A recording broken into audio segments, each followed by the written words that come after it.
बहुत समय पहले की बात है, परीलोक नामक एक सुंदर स्थान था जहां अनेक परियां रहती थीं। उनमें से सबसे प्यारी और दयालु परी का नाम था चांदनी। चांदनी के पंख चांद जैसी चमकते थे और जहां भी वह जाती वहां उजाला और खुशियां फैल जातीं।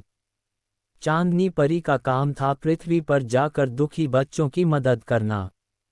वह हर रात चुपचाप धरती पर उतरती और उन बच्चों के सपनों में जाकर उन्हें हौसला देती।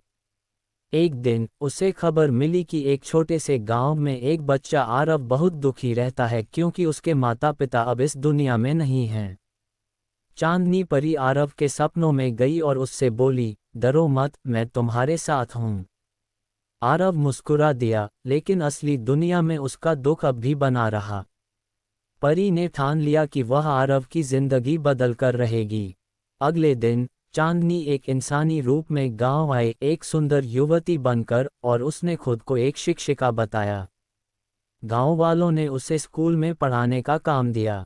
वह बच्चों को केवल पढ़ाना नहीं, बल्कि उन्हें सपने देखने और उन्हें पूरा करने की ताकत भी सिखाने लगी। आरव भी अब रोज स्कूल आने लगा। चांदनी की बातों से उसका डर खत्म होने लगा और उसने पहली बार हंसना सीखा। परी ने उसे पेंटिंग करने के लिए प्रोत्साहित किया और उसकी कला में छिपी प्रतिभा को सबके सामने लाया। कुछ महीनों बाद एक बड़ी पेंटिंग प्रतियोगिता हुई। आरव ने उसमें भाग लिया और अपनी माँ पिता की यादों को रंगों में उकेरकर एक अद्भुत चित्र बनाया। उसकी पेंटिंग ने पहला पुरस्कार जीता। गांव भर में उसकी तारीफ हुई और उसकी पहचान एक छोटे कलाकार के रूप में होने लगी। एक रात चांदनी परी फिर से अपनी असली रूप में आरव के सामने आए और बोली, अब तुम्हें मेरी ज़रूरत नहीं, क्योंकि तुमने खुद में विश्वास करना सीख लिया है। आरव मुस्कुराया, आंखों में आंसू थे, लेकिन अब वे आंसू खुशी के थे।